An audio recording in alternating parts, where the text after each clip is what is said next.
Hello and welcome to global affairs. मैं निर्देश स्वागत करता हूं आप सभी का हमारे करंट अफेयर्स के सेशन में, जिसमें हम लोग पढ़ते हैं दिन भर का जो इम्पोर्टेंट करंट अफेयर्स होता है, देश विदेश से रिलेटेड, स्पोर्ट्स जगत से रिलेटेड। तो चलिए जान लेते हैं आज के करंट अफेयर्स में क्या है खास, जो है एग्जाम परस्पेक्टिव से बहुत ही ज़्यादा इम्पोर्टेंट। चलिए शुरू करते हैं। स्लिम, आज की जो सबसे बड़ी खबर है वो स्लिम है। स्लिम क्या है एक्चुअली? स्लिम एक स्पेस क्राफ्ट है जिसको लॉन्च किया गया था 6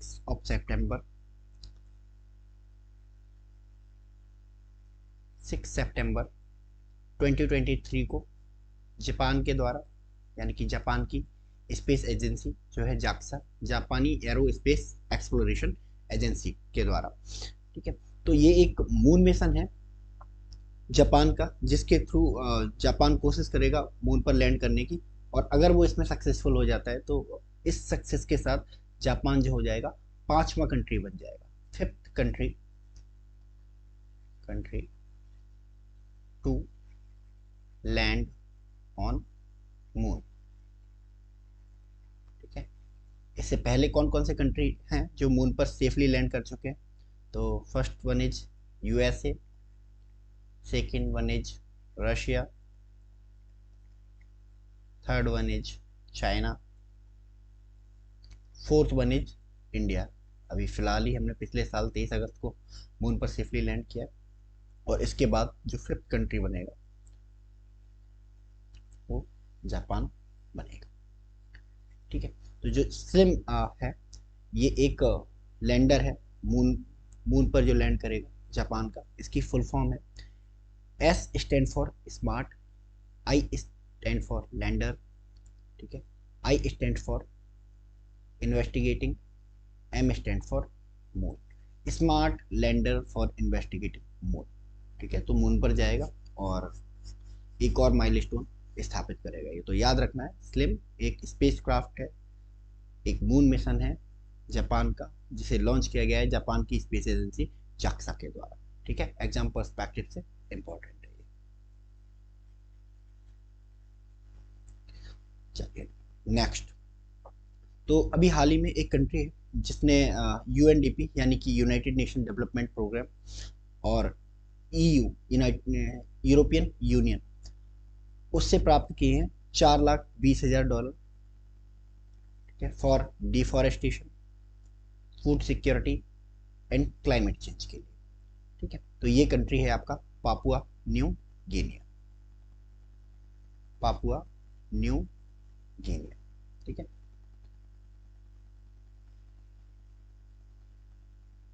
ठीक है, तो इसको मिले हैं $4,20,000 फ्रॉम यूएनडीपी यानी कि United Nation development program and European Union से। किसके लिए? डिफॉरेस्टेशन को रोकने के लिए, फूड सिक्योरिटी को रोकने के लिए और क्लाइमेट चेंज को रोकने के लिए। डिफॉरेस्टेशन पापुआ न्यू गिनिया में एक बहुत बड़ी प्रॉब्लम है। ठीक है, खैर वो एसएससी और जो अदर स्मॉल एग्जाम है ना, उसके डिस्कोर्स का विषय नहीं है, तो उसको हम नहीं जानेंगे कि क्यों वहाँ डिफॉरेस्टेशन हो रहा है और एक फूड क्राइसिस वहाँ पे खड़ी हो गई है। क्लाइमेट चेंज से बहुत ज़्यादा प्रभावित है ये कंट्री। बस हमें इतना जानना है कि कौन सा कंट्री है जिसको $4,20,000 मिले, यूडीपी या यू से पापुआ न्यू गिनिया। या फिर ये क्वेश्चन भी पूछा जा सकता है कि हाल ही में पापुआ न्यू गिनिया को यूनाइटेड नेशन डेवलपमेंट प्रोग्राम और यूरोपियन यूनियन ने कितना फंड अलॉट किया है? तो आपका आंसर होगा 4,20,000। नेक्स्ट, अभी हाल ही में एक इंडियन बैंक है जिसने इंट्रोड्यूस किया है money to India app. Money to India app, ठीक है, जिसके तहत कोई भी पर्सन जो कनाडा में रहता है अब 24/7 मनी ट्रांसफर कर सकता है from any Canadian bank to India. यानी कि अब कनाडा के किसी भी बैंक से, कनाडा के किसी भी बैंक से ऑनलाइन बैंकिंग के थ्रू, यानी कि 24/7 मनी ट्रांसफर किया जा सकता है इंडिया के लिए। तो ये इनिशिएटिव किसने लिया है, ये ऐप किसने शुरू किया है? तो इस इंडियन बैंक का नाम है आईसीआईसीआई बैंक। ठीक है, एक्चुअली आईसीआईसीआई बैंक कनाडा में भी काम करती है, तो कनाडा की जो फेडरल बैंक है उसके कॉपरेशन से इसको शुरू किया गया है। तो याद रखेंगे, मनी टू इंडिया ऐप किसने शुरू किया है? आईसीआईसी बैंक ने। और पर्पज इसका क्या है? कनाडा में रहने वाले जो हमारे भारतीय लोग हैं, हमारे एनआरआईज हैं, ठीक है, उनको 24/7 मनी ट्रांसफर की फैसिलिटी प्रोवाइड करना from any Canadian bank to India. चलिए नेक्स्ट।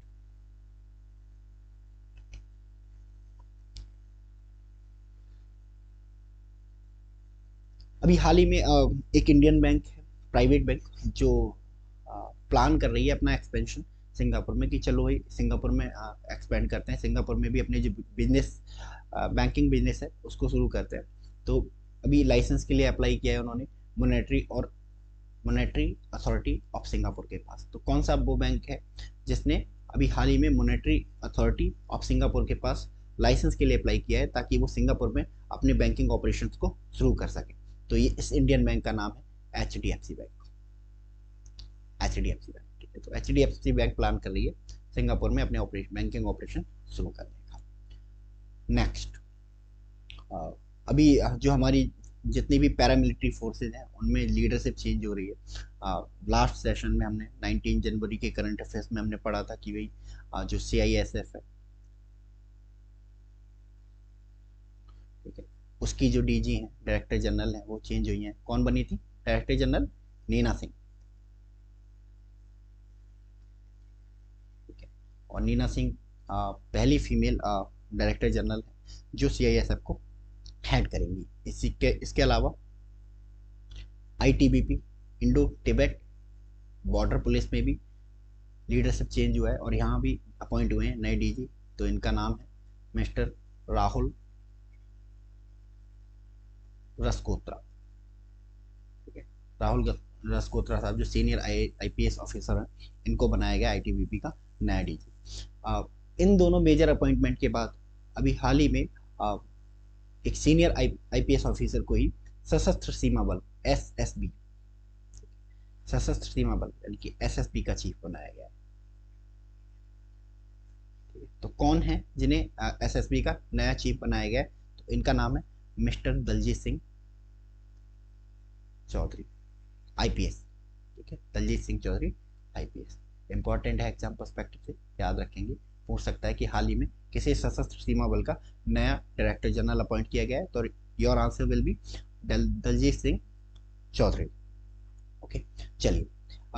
अभी हाल ही में एक प्लेस है हमारे इंडिया में, वहाँ पर बनाई गई है दुनिया की सबसे बड़ी लैंप, जिसको जलाया जाएगा 22 जनवरी को, जब हमारे राम मंदिर की ओपनिंग होगी। तो कौन सी जगह है जहाँ पर इस लैंप को लगाया जाएगा और जलाया जाएगा? तो ये जगह है of course Ayodhya, talk of the town. आजकल इंडिया में सब जगह इसी के बारे में बात हो रही है।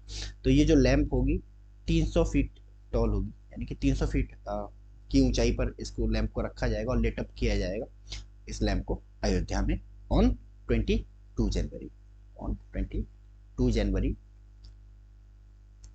2024, ठीक है, याद रखेंगे इसको। चलिए नेक्स्ट।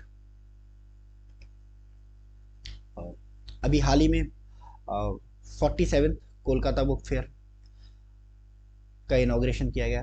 किसने किया? जो बंगाल की CM है, वेस्ट बंगाल की CM, ठीक है, हमारी ममता दीदी, ठीक है। ममता दीदी ने 47 कोलकाता बुक फेयर का इनॉग्रेशन किया। तो इस कोलकाता बुक फेयर का साल 2024 का थीम कंट्री कौन है ना? एक जब भी कोई बुक फेयर होता है तो उस बुक फेयर में किसी एक पर्टिकुलर कंट्री को एक थीम कंट्री के रूप में चुना जाता है, और पूरे बुक फेयर की जो थीम होती है ना, वो उसी कंट्री पर बेस होती है, उस कंट्री के आर्ट एंड कल्चर को, लिटरेचर को दिखाया जाता है। तो कौन सा कंट्री है जिसको 47 कोलकाता बुक फेयर का थीम कंट्री बनाया गया है? तो ये कंट्री है आपका यूके। यूके मतलब यूनाइटेड किंगडम ऑफ कोर्स। तो यूनाइटेड किंगडम को थीम कंट्री बनाया गया है एट कोलकाता बुक फेयर। चलिए नेक्स्ट।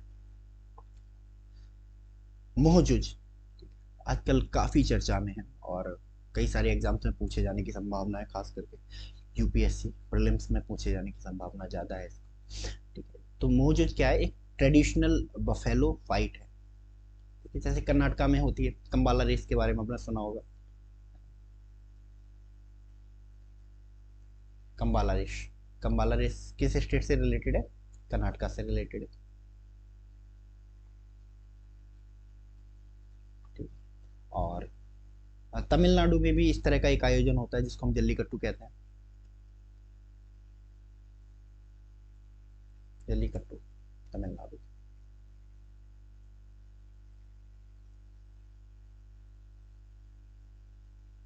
तमिलनाडु, ठीक है।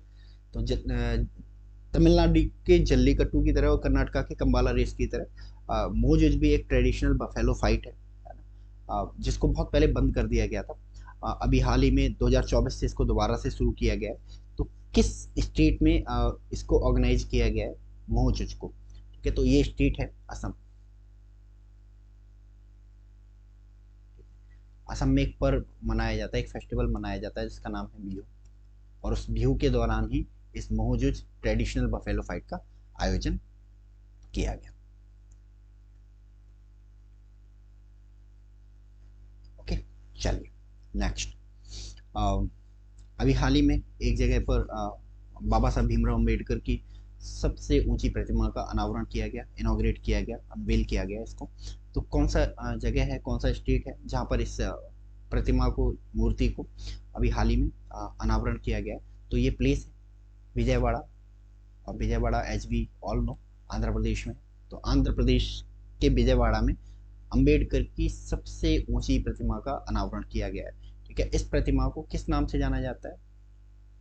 जैसे सरदार पटेल की जो मूर्ति है गुजरात में,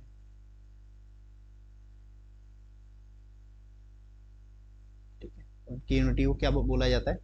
स्टैच्यू ऑफ यूनिटी। उसी तरह जो भीमराव अंबेडकर की जो स्टैच्यू है उसको नाम दिया गया है statue of social justice. Statue of social justice, ठीक है। तो स्टैच्यू ऑफ सोशल जस्टिस को नाम दिया गया है और ये 206 फीट 206 फीट ऊंची है। तो याद रखेंगे इसको। एग्जाम में आपसे कई तरह से यहाँ से सवाल पूछ सकता है, इंपॉर्टेंट है एग्जाम पर्सपेक्टिव से। या तो एग्जाम में आपसे ये पूछ सकता है कि which of the following personality is related to statue of social justice, यानी कि ऑप्शन दे दिए होंगे आपको, महात्मा गांधी, भीमराव अम्बेडकर, सुभाष चंद्र बोस, है ना। पूछ लेगा कि भाई जो स्टैच्यू ऑफ सोशल जस्टिस है वो किससे रिलेटेड है, तो your answer will B Bhimrao Ambedkar, ठीक है। या फिर आपसे ये भी पूछ सकता है कि हाल ही में अनावृत की गई भीमराव अंबेडकर की मूर्ति की ऊंचाई कितनी है, तो your answer will B 206 feet. या फिर आपसे सीधे सीधे ये पूछ सकता है कि हाल ही में किस स्थान पर, किस जगह पर है ना भीमराव अंबेडकर की जो सबसे ऊंची प्रतिमा है उसका अनावरण किया गया, तो your answer will be Vijayawada, Andhra Pradesh, ठीक है। चलिए नेक्स्ट। अभी हाल ही में हमारी मिनिस्ट्री ऑफ एजुकेशन ने अनाउंस किया है नई गाइडलाइंस फॉर कोचिंग सेंटर्स। इसके ऊपर मैंने एक डिटेल वीडियो भी बनाया है। मैं इस वीडियो का लिंक आपको डिस्क्रिप्शन में दे दूंगा ताकि आप उस वीडियो को इन डेप्थ देख पाए। हम लोगों ने इन डेप्थ एनालिसिस किया है कि क्या गाइडलाइंस जो है कोचिंग सेंटर्स ने के लिए इशू की गई है मिनिस्ट्री ऑफ एजुकेशन के द्वारा, क्या इसके इम्प्लीकेशंस होने वाले हैं, क्या स्टूडेंट्स को फ़ायदे होने वाले हैं, किस तरह से गवर्नमेंट को फ़ायदे होने वाले हैं, ठीक है। तो इन सब का हमने डिटेल एनालिसिस किया है एक वीडियो में। फिर भी हम शॉर्ट में यहाँ पे जान देते हैं। नई गाइडलाइंस में जो दो चीज़ें मेन हैं जो डिसाइड करी गई हैं, जो रेगुलेट करी गई हैं कोचिंग सेंटर्स के लिए, उनमें पहला है qualification of tutors. Qualification of tutors या फिर टीचर्स, ठीक है। तो टीचर्स के लिए जो मिनिमम क्वालिफिकेशन है वो डिसाइड करी गई है कि भाई मिनिमम ग्रेजुएट तो होना चाहिए। कोचिंग इंस्टीट्यूट में पढ़ाने की जो मिनिमम एलिजिबिलिटी है वो ग्रेजुएशन होनी चाहिए। दूसरा, एक एज रेस्ट्रिक्शन भी लगाई गई है, किसके ऊपर? स्टूडेंट्स के ऊपर। और ये एज रेस्ट्रिक्शन है 16 ईयर्स। ठीक है, यानी कि कोचिंग इंस्टीट्यूट में एडमिशन लेने वाला कोई भी स्टूडेंट 16 साल से कम उम्र का नहीं होना चाहिए। ठीक है, तो ये दो मेजर रेस्ट्रिक्शन है। इसके अलावा कोचिंग इंस्टीट्यूशंस के ऊपर ये जिम्मेदारी दी गई है वो मेडिकल फैसिलिटी अपने यहाँ पे अवेलेबल कराए, पीने का साफ पानी, बैठने की उचित व्यवस्था, ये सब कराए। तो बहुत सारी गाइडलाइंस जारी करी गई है कोचिंग सेंटर्स के लिए। चलिए नेक्स्ट, अभी हाल ही में हमारे जो ministry of electronics and information technology, इसको माईटी भी बोलते हैं, ministry of electronics and information technology, इसके सेक्रेटरी मिस्टर एस कृष्णन श्राव ने अभी हाल ही में इनोग्रेट किया है India innovation centre for graphene and centre of excellence, ठीक है, इन इंटेलिजेंट इंटरनेट ऑफ थिंग, है ना, इंटरनेट ऑफ थिंग और सेंटर ऑफ एक्सीलेंस। इसके अलावा IICG यानी कि India innovation centre for graphene किस जगह पर किया है इन्होंने, किस स्टेट में किया है, तो ये स्टेट है ये हमारा केरला। केरला में इन्होंने अभी हाल ही में इन दो इंस्टीट्यूशंस को स्थापित किया। केरला में भी अगर पर्टिकुलर जगह की बात करें तो थ्रिसूर की तरफ इन्होंने इसको इनोग्रेट किया है। ठीक है, तो ये रहा आज हमारा आज दिन भर का करंट अफेयर्स। जितनी भी इंटरनेशनली या नेशनली जो भी खबरें बन सकती थी हमने इसमें कवर की हैं, जो कि एग्जाम पर्सपेक्टिव से इम्पॉर्टेंट है। चलिए अपने इस सेशन का एंड करते हैं, बट एक पॉजिटिविटी के साथ में। तो आज का हमारी पॉजिटिविटी है, learn as if you die, learn as if you will live for ever, live like you will die tomorrow. यानी कि सीखना है, लर्न मतलब सीखना, सीखना है तो ऐसे सीखो जैसे आपको पूरी पृथ्वी के समय के अंत तक क्या रहना है, जीवित रहना है ना, कभी मरने वाले नहीं हो, अमर हो आप, और जिंदगी को ऐसे जियो कि जैसे कल ही मरने वाले हो। तो ठीक है, तो आपको सीखने के बीच में और जीने के बीच में, अपनी ज़िंदगी जीने के बीच में एक सामंजस्य बनाना पड़ेगा, है ना। कोई भी चीज़ हो, कोई भी एग्ज़ाम हो, कोई भी पढ़ाई हो, है ना, कोई भी कोर्स हो, वो आपकी लाइफ से बड़ा नहीं हो सकता है। ठीक है, जब पढ़ रहे हो तो मन लगा के पढ़ो, जब खेल रहे हो तो मन लगा के खेलो। तो this is the moral of this quote. तो चलिए एंड करते हैं आज की सेशन का, मिलते हैं हम लोग नेक्स्ट सेशन में। तब तक के लिए thank you so much and God bless you all.